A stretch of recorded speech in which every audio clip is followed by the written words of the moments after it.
I want that framework over a real sport. Like, I'll give you a story. Here's a cool story for you here. It's one of my favorite anecdotes in history, okay? It's from Brood War.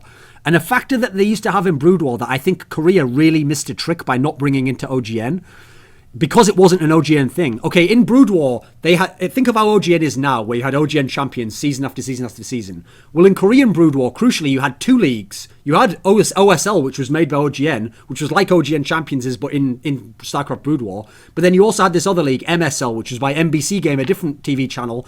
And the idea was these two leagues would run almost in parallel. If they were, I think they were like 1 week out from each other. And the idea was, if you were a really awesome player, you might be in like the semifinals of both at the same time, and it added a new wrinkle of like, well, I beat that guy in the quarterfinals here, but now he's going to play me here. And one key thing that they did in the MSL, not the on GameNet one, they used to have a factor where when they had that ceremony, you know, in OSLs, they would, in OGN now, when you do the group stage ceremony where you go and pick the ball out, it's just random. You don't actually get a choice. And even if Kakao says he wants to beat SK Telecom, if like Najin Shield comes out of that ball, it doesn't matter what he says. The storyline's dead, right? You actually have to hope that shit. Well, in the MSL system, what they used to do was they would take the seedings based on last season's results. So the guy who finished first would be the last pick, and he got the best pick of all. And they would actually pick the group stages once it got to the round of, I think it was around of 32. They would pick the group stage, and it might be the round of 16 actually. They would allow picking based on who finished before. So the number one pick could essentially like pick some of the people in his group, and it would go like that. And so it actually allowed real trash talk where you could actually say, and this did happen, there were seasons where the champion, you'd think the champion would always just make himself the easiest group, right? No, there were certain seasons where the champion would purposely pick a guy who was like an old rival of his, who's like in a slump, and he'd be like, I'm going to destroy you in this group. And that would be the trash talk, like, I'm going to like expose you in this group now, and he'd put him in. And so the level of hype built around it was super awesome to watch. Well, it's happened in GOM TV too. They've run that in StarCraft 2 also, and that's why there have been crazy groups of deaths sometimes in StarCraft they 2. had it as well, actually, yeah. Yeah, and the trash talk was hilarious because basically, you know, there was one time in GOM where, you know, it was, who was it? It was Flash, Life, Parting. I think all these guys ended up. Yeah, Innovation. I think that was the group. I'm pretty sure. Well, I it was. I That think was the right the one. group. Yeah.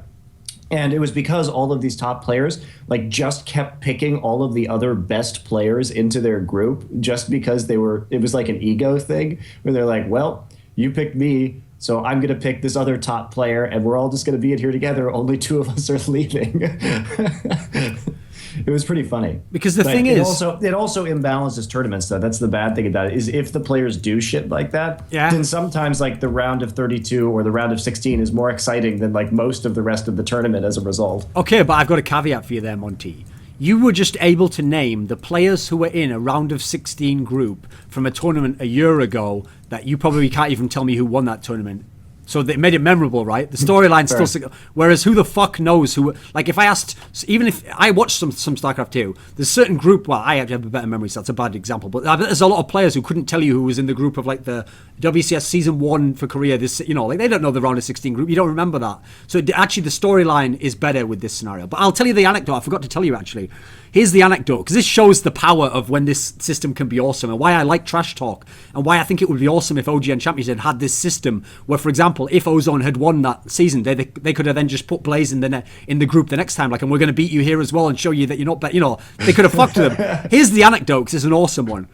There was a player called sAviOr who was this amazing Zerg player, and he'd been in 4 finals in a row, and in the 5th final he plays this up-and-coming player called Bisu, and it's one of the most shocking upsets in history, because not only is it an upset where this Bisu guy beats the guy who's been in the final 5 times in a row, but in beating him, Bisu actually becomes the next dominant player, and he becomes the next player who's like the number 1 guy, and the sAviOr guy drops off a bit. So because he beat him in that particular fashion, obviously a lot of fans were saying like, right, well, Bisu's better than sAviOr now, and so in one of the next tournaments, because Bisu then won the next 2 MSLs and made it to the next 3 finals, okay? So in one of these next group selection ceremonies, they're having a section where they ask, like, sAviOr, like, what do you think of Bisu or something? And he says a line to Bisu where he says something like, you beat me in that final, but I have 3 trophies. When you have 3 MSL badges, come and find me then.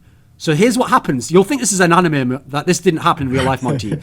So here's the thing. Bisu makes it to 3 finals, right? He's won 2 in a row. The third one he loses. He never gets the third trophy.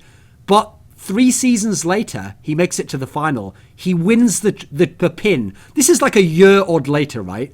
No one remembers this storyline. You're thinking this is like, this can't be real. This would be like in a movie and it'd be bullshit, right? In the next group ceremony, he has the number 1 pick. He picks sAviOr into his group and says, remember when you told me when I had 3 MSL badges to come and find you? Now I have 3 MSL badges and I'm going to put you in my group. That is like a fucking... Dude, you can't write a baller-ass storyline like that. That is amazing, right? That's a fucking awesome storyline.